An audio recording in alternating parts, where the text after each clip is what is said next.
The iPhone Air delivers remarkable performance in a super thin and light design that's very durable. I especially like getting A19 Pro power in something this compact, but you have to make some trade-offs for the steep $1,000 price. You get only a single rear camera, which means no telephoto zoom, ultra-wide or macro shots. And while the Air's battery life is solid, it's a few hours behind the iPhone 17 Pro Max. The iPhone Air represents the first major shakeup to the iPhone family in years. The Air replaces the iPhone 16 Plus in Apple's lineup, but it really stands on its own as a completely new device. In fact, the iPhone Air really feels like a blueprint for the future as Apple nears the 20th anniversary of the original iPhone. Measuring 5.6mm, the iPhone Air is the thinnest phone in the world that's not a foldable, and yet it feels very sturdy thanks to its titanium frame. I have literally tried to bend and break this handset and it stayed intact. The Air doesn't skimp on performance either, packing an A19 Pro chip for playing demanding games and taking advantage of Apple intelligence. So what's the catch with this super slim Air? There's only a single camera, and while the battery life is pretty solid for something this size, you get less endurance versus the iPhone 17 Pro models. But it might still be the best phone for you, depending on what you are looking for. Here is the pros and cons in my full iPhone Air review. The iPhone Air starts at $1,000 for 256 GB of storage. That's $100 more than the iPhone 16 Plus, but Apple is betting that you will be willing to pay a premium for a phone that's this slim and portable. There is just one problem. The iPhone 17 Pro starts at $1,099, which is just $100 more for a phone with triple cameras, a bigger battery, and an A19 Pro chip with an extra GPU core and vapor chamber cooling for better sustained performance. So you should really think about whether this stunning design is worth it. The iPhone Air has a release date of September 19. The iPhone Air is so thin and light that you are worried for its safety when you see it from across the room, but you will feel reassured when you put it in your hands. Measuring just 5.64mm thin, the iPhone Air edges out the Samsung Galaxy S25 Edge for the thinnest phone we have tested. The Air is so thin, in fact, that you might forget it's in your front pocket. Well, the whole device isn't this thin. The plateau or camera bump runs across the top of the device and jutes out. At least it doesn't wobble on a table when you press down. Apple purposely crammed all the major components into this area to make room for a larger battery down below. The iPhone Air comes in sky blue, cloud white, light gold, and black. Frankly, the black color makes the design look cheap and not as thin. I prefer the sky blue model I tested, which does a better job of showing off the Air's thin profile. Some have complained that the titanium frame is too shiny, but I don't agree. If you are worried about the durability for a phone this thin, I think you can rest easy. I saw a demo that simulated a band with 130 pounds of force, and the iPhone Air shrugged it off. To further fortify the iPhone Air, Apple equipped the phone with a Ceramic Shield 2 display with 3x the scratch resistance of the previous technology and the Ceramic Shield back that's 4x more crack resistant than glass. It is worth noting that the iPhone Air has a single speaker integrated into the earpieces compared to dual speakers for the iPhone 17 and 17 Pro series. During my testing, the Air's speakers got plenty loud when listening to Apple Music, but it did sound tiny at max volume. Some have shared in our YouTube interview with Apple on the iPhone Air that they wish that this phone came in a mini size. I say there is no need, you get the best of both worlds with this device, a large 6.5-inch display in a very pocket-friendly size. And it's a pretty damn good ProMotion screen 2 with a rated maximum outdoor brightness of 3000 nits, a 1 to 120 Hz refresh rate, and anti-reflection tech built in. Outdoors, I put the iPhone Air up against the Galaxy S25 Edge, playing the same Begonia trailer, and Emma's tone looked brighter, plus there was less glare. The iPhone Air didn't perform quite well as in our lab testing, covering less of the DCI-P3 color space and turning in a slightly worse Delta E accuracy score. The iPhone Air features a single 48 megapixel fusion camera with 2x optical quality zoom. No telephoto, no ultra-wide, but it is a pretty strong performer based on my testing. Just don't expect much more from the 10x digital zoom. The iPhone Air does bring some cool new camera features to the table that are also available on the iPhone 17, 17 Pro and 17 Pro Max. This includes an 18 megapixel center stage front camera that leverages a square sensor to let you shoot landscape selfies without having to flip the phone in your hand. Here are some camera samples of the new iPhone Air.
Packing an A19 Pro chip, the iPhone Air promises Pro-like performance in a very skinny frame, and I say Pro-like because you are limited to 5 GPU cores compared to 6 for the iPhone 17 Pro and Pro Max. I enjoyed smooth performance when playing Destiny Rising, double jumping and using my grenade launcher on multiple enemies while enjoying crisp graphics. I only noticed a drop frame here and there versus the iPhone 17 Pro Max. Speaking of twice, the iPhone Air having one less GPU core does impact benchmark scores.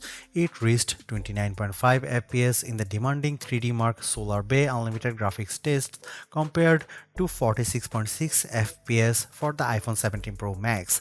The Galaxy S25 Edge also turned in a higher frame rate. On Geekbench, which measures overall performance, the iPhone Air beats the Galaxy S25 Edge and it finished our video transcoding test 20 seconds faster. How about sustained performance?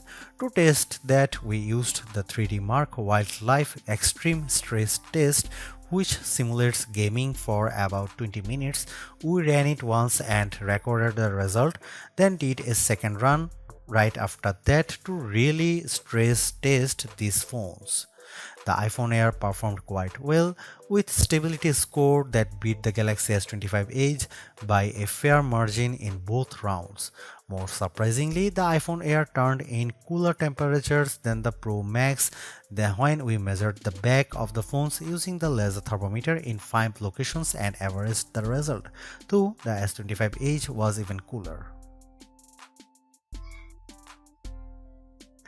Here's the big questions on everyone's mind. How good or bad is the iPhone Air's battery life? Apple claims all the battery life, but we decided to put that to the test in a couple of ways. First up was our battery test, which surfs the web over 5G at 150 nits of screen brightness. The iPhone Air turned in a decent 12 hours. That's nearly a half hour better than the Galaxy S25 Ultra, and the regular iPhone 17 lasted 45 minutes longer. However, the iPhone 17 Pro Max lasted over 5 hours longer than the iPhone Air, so if you really care about endurance, the choice is clear. I also compared the iPhone Air's battery life versus other phones when streaming the same YouTube video over Wi-Fi for 5 hours at 50% screen brightness. The iPhone Air was down to 81%, which is better than the Galaxy S25 Edge's 67%.